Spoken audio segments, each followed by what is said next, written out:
Mais um devocional Intensa no Ar, onde conhecemos mais do Pai e nos aprofundamos nele.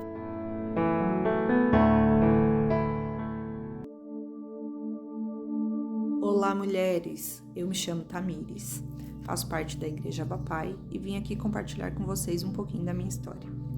Em 2014, meu esposo e eu decidimos ter um bebê. E, para nossa surpresa, eu engravidei muito rápido, deu tudo certo. Então, foi um período em que nós comemoramos muito.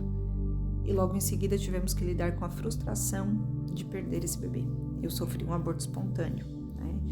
Depois desse fato, eu comecei a viver uma ansiedade que até então eu não conhecia.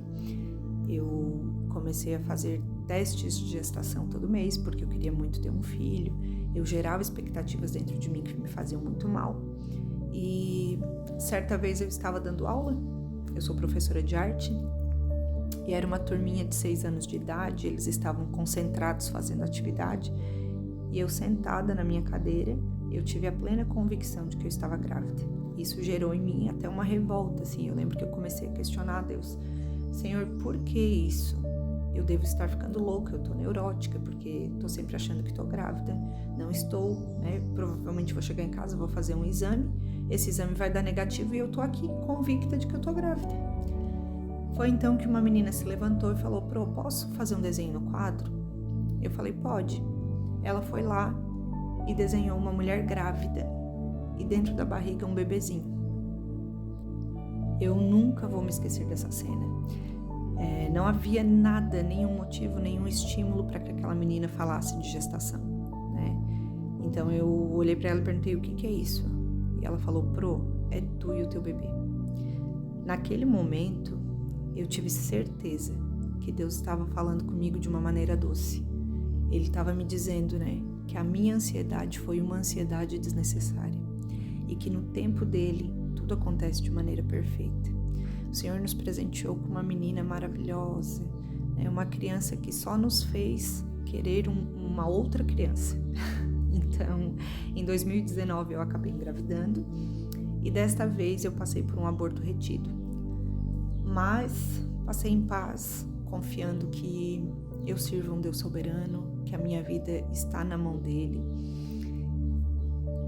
e que há tempo para todas as coisas, inclusive de chorar.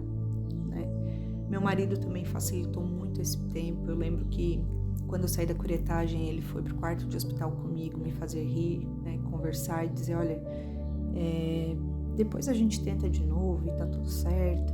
Então foi um período leve. Mas nos dias que vieram a seguir, eu lembro que eu comecei a me sentir muito triste, e os questionamentos voltaram com força. Foi então que o Senhor me deu um sonho, e eu acredito que Ele deu esse sonho para que eu pudesse mudar a direção do meu olhar.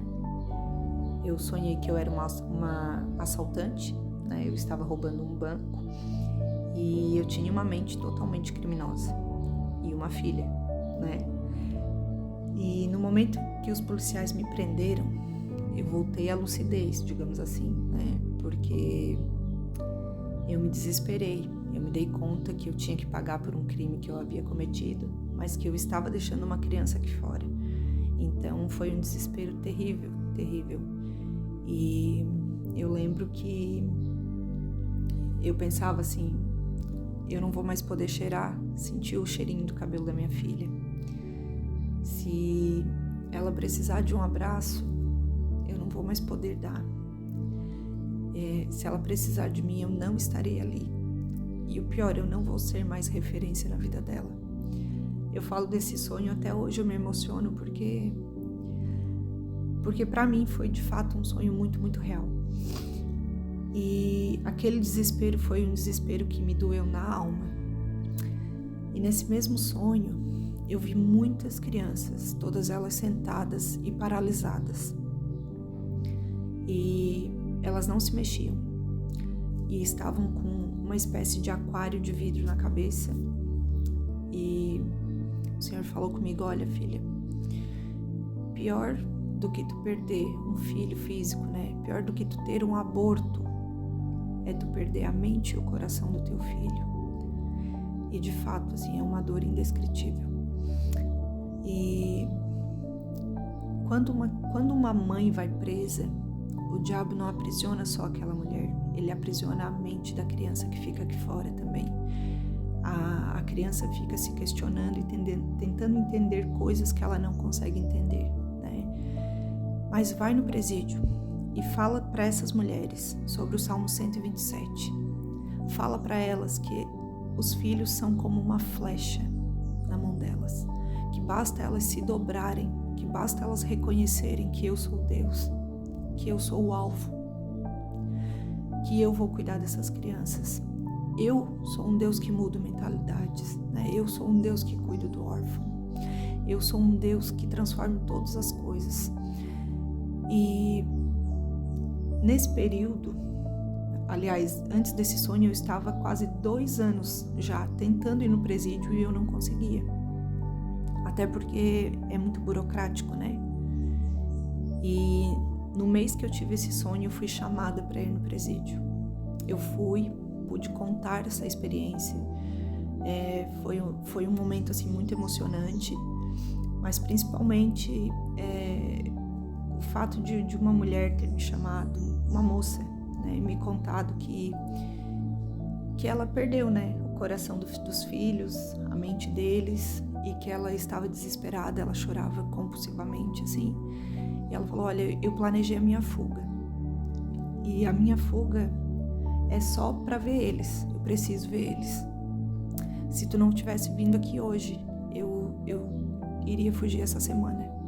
Mas hoje eu decidi colocar os meus filhos, né, nas mãos dele. Hoje eles vão ser flecha. E eles vão acertar o alvo. Aquela mãe, ela entendeu, né, o sentido daquele sonho. Mas tem muitas mães que não estão presas, né, em um sistema carcerário, estão aqui fora, mas a mente dos filhos estão presas, porque não conseguem ter esse acesso ao coração do filho, né, não conseguem entendê-los como uma flecha que vai em direção ao alvo. O que o Senhor tem me mostrado é que muitas crianças aqui fora, elas estão com a mente aprisionada, e ela não necessariamente precisa ser da minha família, ela não precisa ser do meu sangue para que eu ore por elas, para que eu interceda pela vida de cada uma, né? E toda essa situação tem me feito repensar muita coisa. Tudo isso tem me feito aprender principalmente a não questionar a Deus e só aceitar mesmo, até porque eu não sou uma mulher infértil, né? Todos os meus exames são bons, eu não sei o porquê que eu perco os filhos, a médica nunca chegou a uma conclusão, e tudo bem por isso. Talvez toda essa situação seja apenas para eu olhar cada vez com mais sensibilidade para cada criança que atravessa o meu caminho, né? E eu te convido a ter esse olhar também e a não ficar presa na sua dor. Tem uma frase do Carlos Drummond de Andrade que eu amo, acho linda. Ela diz assim: a dor é inevitável, o sofrimento é opcional. Então, as dores a gente nunca vai conseguir evitar, mas permanecer nesse sofrimento é uma opção nossa, né? E a minha opção é não permanecer nesse sofrimento, pelo contrário, é descansar no Senhor e olhar para as crianças que me rodeiam. Fiquem com Deus, muito obrigada por terem me ouvido até aqui, um beijão no coração.